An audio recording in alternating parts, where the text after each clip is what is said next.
রাজ্যে পালাবদলের পর তৃণমূলের আমলে লাগামহীন দুর্নীতি সামনে এসেছে। আর এবার আমফানের ত্রাণ দুর্নীতির অভিযোগ।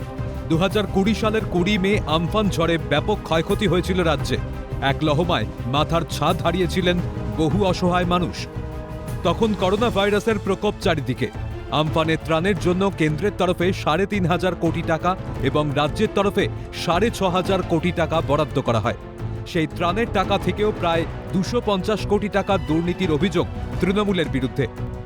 ঘটনায় ডায়মন্ড হারবারের সাংসদ অভিষেক বন্দ্যোপাধ্যায়, ফলতার বিতর্কিত তৃণমূল নেতা জাহাঙ্গীর খান, ফলতার প্রাক্তন বিধায়ক শঙ্কর কুমার নস্কর সহ একাধিক ব্যক্তির বিরুদ্ধে অভিযোগ দায়ের করা হয়েছে। প্রায় 250 কোটি টাকার দুর্নীতির অভিযোগ তুলে ফলতা থানায় লিখিত অভিযোগ দায়ের করেন বিজেপি নেতা অভিজিৎ দাস।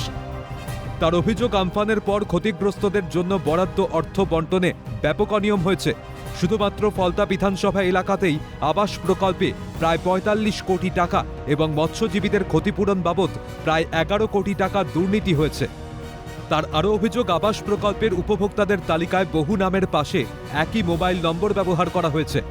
পাশাপাশি যেখানে কাকদ্বীপ, সাগর ও নামখানার মতো এলাকায় মৎস্যজীবীর সংখ্যা বেশি, সেখানে তুলনামূলকভাবে কম মৎস্যজীবী থাকা ফলতা এলাকায় প্রায় 10,000 মৎস্যজীবীকে ক্ষতিপূরণ দেওয়া হয়েছে বলে দেখানো হয়েছে।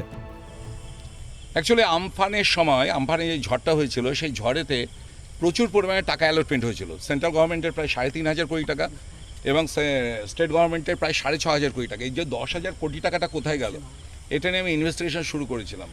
তা করতে গিয়ে আমার কাছে কিছু ফাইল আসে, তাতে দেখা যায় যে ঘর বাবদ যে 20,000 টাকা করে দেওয়া হয়েছিল ডায়মন্ড লোকসভার মধ্যে, সেখানটায় এবং আংশিক ক্ষতির জন্য 5,000 টাকা, সেখানে প্রায় 250 কোটি টাকা একটা দুর্নীতি। একই রকম মৎস্য চাষিদের জন্য এই দক্ষিণ চব্বিশ ব্লকে একটা টাকা দেওয়া হয়েছিল, সেখানেও দেখলাম একটা বিশাল পরিমাণে দুর্নীতি। তো সেই দুটো বিষয় নিয়ে আমি আজকে কমপ্লেন জমা দিলাম এবং এফআইআর স্টার্ট হবে দুর্নীতি ঘটনা। যেসব জায়গায় টাকা বরাদ্দ করার নামে দুর্নীতির অভিযোগ উঠেছে, সেই সংক্রান্ত নথিপত্রে ডায়মন্ড হারবারের সাংসদ অভিষেক বন্দ্যোপাধ্যায়ের স্বাক্ষরিত সুপারিশ রয়েছে বলে অভিযোগ। কীভাবে হয়েছে এইটা আপনার, যেমন ধরুন এই টোটাল ফলতাতে আমি আজকে কমপ্লেন জমা দিয়ে গেছি।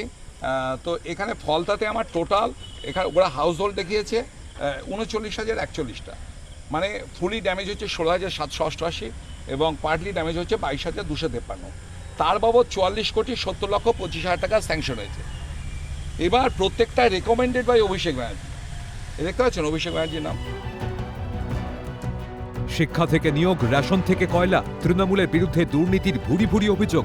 আমফান ঝড়ের ক্ষয়ক্ষতির পরে যখন রাজ্যের সাধারণ মানুষ দিশেহারা, তখন সেই ত্রাণের টাকা নিয়েও দুর্নীতি হয় বলে অভিযোগ উঠছে।